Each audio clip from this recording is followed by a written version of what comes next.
আমরা কাপড় আনার পর কাপড়ের যে টেক থাকে ওই টেকটাকে কি করি, খুলে ফেলে দিই। কিন্তু না, এটা না দারুণ দারুণ কাজে লাগে। এই ঝুলে থাকা রশিটাও কাজে লাগবে আর স্টিকারগুলোও কাজে লাগবে। তো কিভাবে কি করার জন্য ভিডিওটা পুরো দেখতে হবে, স্কিপ করবেন না কিন্তু। তো স্টিকারগুলোতে যেহেতু একটু গিট্টু ছিল, গিট্টুটা খোলার জন্য আমি একটা সুই ব্যবহার করেছি। সুইয়ের সাথে মানে পট করে খুলে যায় আর কি। তারপর এটা খুলে আমি স্টিকারগুলো সাইডে রেখে দিয়েছি, আমি কিন্তু ফেলিনি, পুরাটা দেখবেন।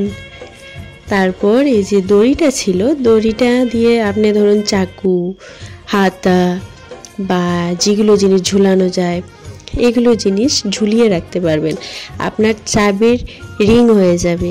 তারপর নেল কাটার যে থাকে, নেল কাটারটাও আপনি এইভাবে লাগিয়ে এটাকে ঝুলিয়ে রাখতে পারবেন। দেখুন তো ফেলে দেওয়া জিনিস কত কাজে লাগে বলুন তো, আমরা তো এগুলো খেয়ালই করি না। এই যে চাবিটার দেখুন কি সুন্দর রিং হয়ে গেল, কত ভালো তাই না? আর হ্যাঁ, আমি যে বলেছিলাম স্টিকারটা ফেলবো না, দাঁড়ান ওইটা কি করি দেখুন।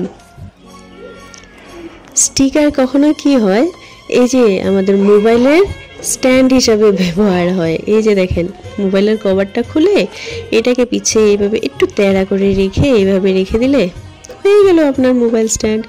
এইভাবে আপনি ভিডিও দেখতে পারবেন। কি কেমন লাগলো? ভালো লাগলে কিন্তু একটা লাইক কমেন্ট অবশ্যই করবেন।